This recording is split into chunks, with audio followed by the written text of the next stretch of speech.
Over the past 2 years, South Carolina has seen the 6th largest population increase in the entire United States. So where are all these people moving to? What's up, everybody? Welcome back. As always, I am Bill Olson, your favorite YouTubing Charleston realtor. And today, yes, that's right, we're talking about the massive population growth that the state of South Carolina has seen and where the most popular places are that all of these people are moving to. Now, by the numbers, this equates to 151,000 people have moved to the state of South Carolina. And this number was good enough to beat out Texas, Florida, North Carolina, Georgia, and Arizona. But to put this into perspective, Texas actually saw an 800,000 increase in population in just 2 years, which, I mean, I guess since everything is bigger in Texas, that makes sense. But when we look at it from a percentage-wise, South Carolina saw a 3.2% population increase. Now, this was only beat out by Idaho, Montana, Utah, and Florida. So when we analyze where these people moved to, of that about 151,000 people, 132,000 of them moved to only 10 different counties. And when we break that down into metropolitan areas, it's only 6 major metropolitan areas that saw such a big increase. Now, normally everyone thinks when we look at this list that Charleston is automatically number one. We're number one on so many lists, but guess what? We are not number one on this. Spoiler alert, we are actually number 3. But we're gonna start with that number 1 area, and that is the greater Greenville area in the upstate. They had a population growth of around 37,000 people in just 2 years. So some of the reasons why people would choose and are choosing to move to Greenville is that there is an affordable cost of living. The median home price for a single family home is around $335,000. The climate in Greenville is pretty mild with 4 distinct seasons where you're gonna have your winters between the 30s to 50s, and then your summers are going to be from the 70s to 80s, not getting quite as humid as you do down on the coast. And the quality of life up there, you're 3.5 hours from the beach, you're not far from the mountains, you can get into Asheville, you have easy access to Charleston and Charlotte and Atlanta from there. And there's also a very strong job market with some of the larger employers being the Prisma healthcare system, BMW, and Michelin.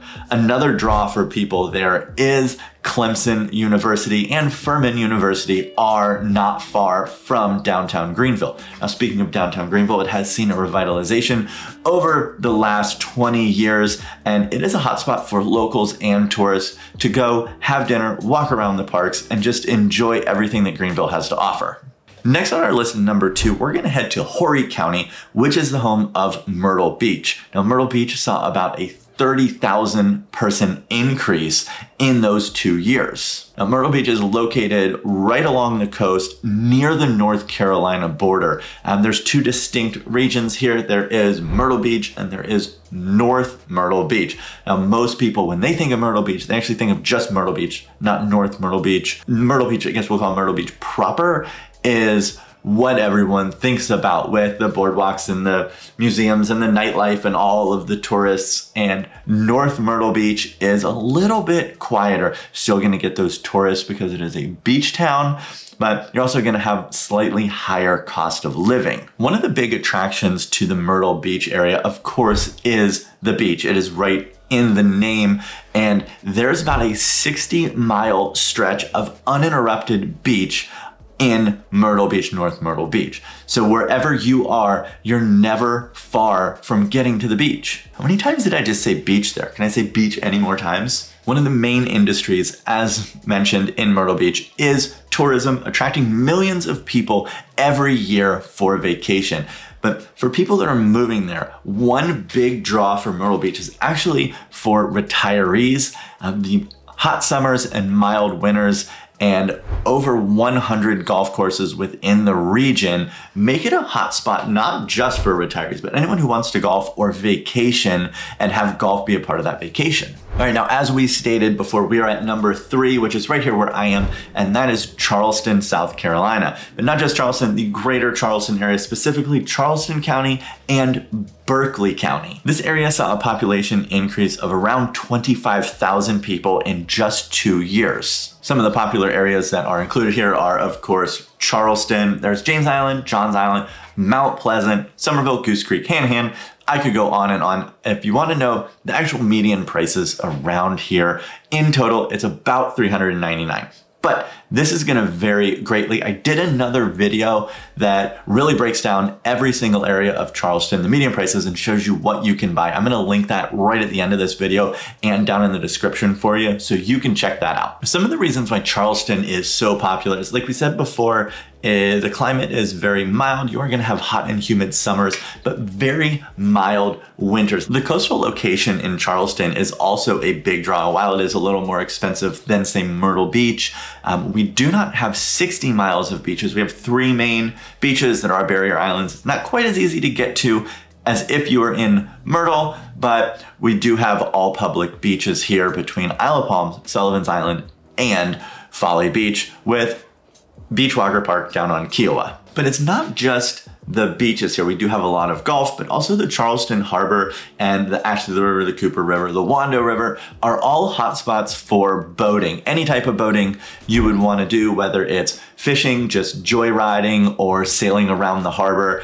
We have all of that here, so it does attract a lot of boaters. And the last thing that attracts people to Charleston is its history and culture. Historic architecture, museums, landmarks, events throughout the year. There is just always something to do and see, and a lot of them you can do and see for free. So whereas that cost of living might be a little bit higher than everywhere else on our list, that there are a lot of free things to do here. Real quick before we go on, if you haven't yet, if you go ahead, like this video, subscribe to my channel if you haven't done so already. It makes me feel good, and also it helps the algorithm with YouTube let people know that you actually like this video so they can show it to more people. Okay, that's enough about that. Let's move on to number 4 on our list. And with 18,000 people moving there, we have the Rock Hill Fort Mill area. Now, Rock Hill and Fort Mill are actually suburbs of Charlotte, North Carolina, which sits right on the border.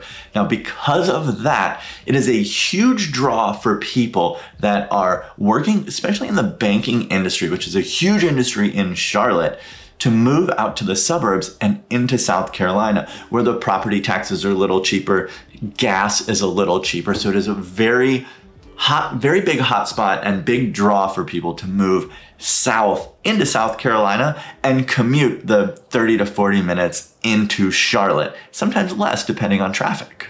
Now, the median prices are gonna be a little different between these areas. Fort Mill, which is a little bit closer, is gonna see a median home price around $475,000, where Rock Hill is gonna be closer to the 300s. So due to the big influx of people in this area, it is seeing some amazing growth and development over the past 10, 15, 20 years. A personal example that I can use about this is some close friends of mine, John and Amy. Now, back when I lived in Charlotte, I worked in the restaurants with John and Amy, and about 10 years ago, they opened their first restaurant in Fort Mill called the Flipside Cafe. In just 10 years, they have now expanded that to 5 different restaurants in Fort Mill. I think that speaks volumes to the amount of growth and development that they are seeing in that area, that they can open 5 restaurants in just that town and thrive with all of them. So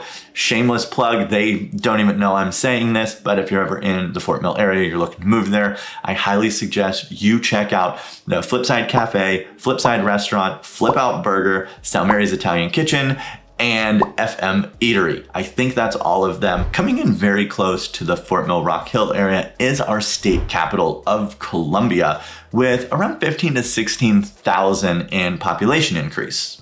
Columbia actually has the lowest median price of any of our areas at $245,000. Now, some of the big draws here, because it is the state capital, we do have a lot of state employees. So anyone going to work for the state might be moving to Columbia. There's also the University of South Carolina, which with an average incoming freshman class of around 7,500 to 8,000, they say roughly 47% of them come from out of state. So that is also pushing that population.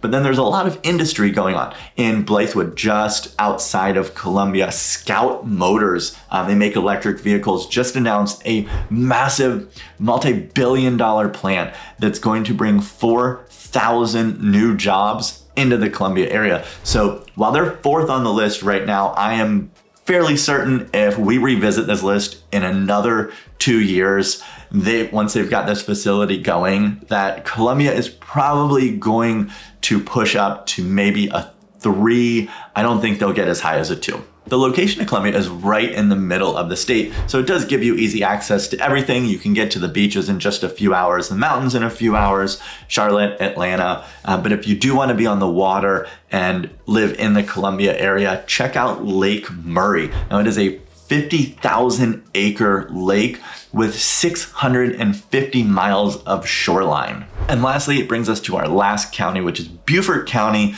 with around 8,500 in population increase. Now, Beaufort County encompasses Beaufort, South Carolina, but mainly it is Bluffton and Hilton Head. Beaufort and Bluffton are popular because of their small town charm, where Hilton Head is popular because of its beaches and world-class golf. The PGA actually plays a tournament at Harbor Town Links right there every year. So if you're a golfer, you want to check out that course, or if you can go that event. My wife and I went a few years ago and it's absolutely amazing. It is a giant party. The median home prices are going to vary greatly between these three areas, with Beaufort being around 400,000, Bluffton being slightly over 500,000 for a single family, and Hilton Head, if you want a single family home, that median price is going to be just above $1 million. However, there are a lot of condos that you can find in Hilton Head, and those are going to be significantly less at around 400, but you're giving up that square footage.